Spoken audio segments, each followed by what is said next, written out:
I'm Selby Schnobrich, and I'm on the volleyball team here at Bucknell University. I'm majoring in political science, classics, and history. Grassroots Campaign is a nationwide organization, and they're in charge of fundraising for nonprofits and just organizations that don't have funds coming in from other areas. They work with people like Planned Parenthood, the ACLU, Doctors Without Borders, who I was lucky enough to work with over the summer. Doctors Without Borders is an international organization of doctors and nurses that are going to the world's most dangerous places to save lives. And what's unique about them is that they're going where other organizations aren't going because of how dangerous the conditions are.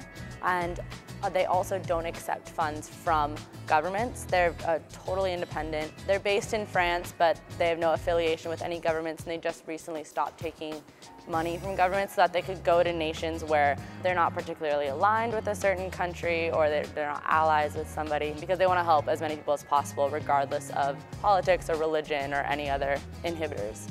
Basically, my job was to go to specific communities within Los Angeles and interview people, or talk to people, I guess, and then just tell them like what was going on with Doctors Without Borders, because a lot of people had heard of the organization but didn't know what they were doing currently or what they were about.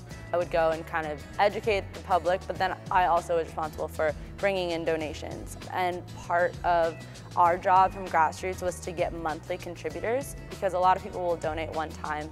It's a pretty common thing for like us as people to just, I'll donate $100 here when I get a paycheck, or $20 here. But what Doctors Without Borders wanted us to do was to try to get people to buy in long term, and so that they could plan a budget for a year with people that were donating $20 a month or $30 a month. And that way they could respond to unpredictable emergencies with those predictable funds. I love being back in my city for parts of the year at a time, especially in the summer. Like, the city just comes alive over the summer. And I got to see parts of the city that I've never been to before. So for me, it was really cool to get to interact with my community in that way, which I'd never done before. And it was fun getting to see friends that were like hanging out at the beach for the day, or maybe just running to the grocery store and being able to talk to them about like what I was doing for the summer.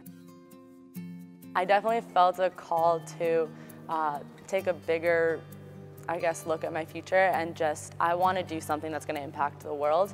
I think that if I wanted to just resolve to living in the suburbs and working a 9-to-5 job that didn't impact anyone beyond my life, I would feel pretty disappointed in where my life was headed. So for me, it was really motivating. I kind of took a new perspective on my future, and I want to get out in the world and do something that's going to be big and grand and make a huge difference. So I don't know what that is yet, but I'm looking for all those opportunities that may come and stepping into those doors that open.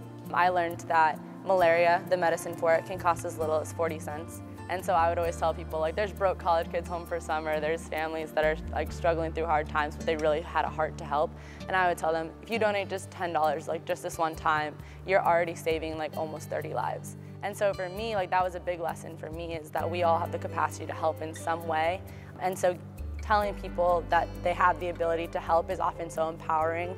And that's just something that, not even just within Doctors Without Borders, but in other areas of my life with my teammates, just knowing that no matter what your role is on the court, on the sideline, like in practice, whatever it may be, you have the capacity to help and make a difference, however small or big that difference is. I think one of the values of Doctors Without Borders that really resonated with me was the fact that they don't take into account people's religions or political affiliation. They actually separate themselves from all of that, and I thought that was really interesting for an organization to do. And so that was probably the biggest lesson I learned, and what Doctors Without Borders opened my eyes to, and just the way that they held themselves.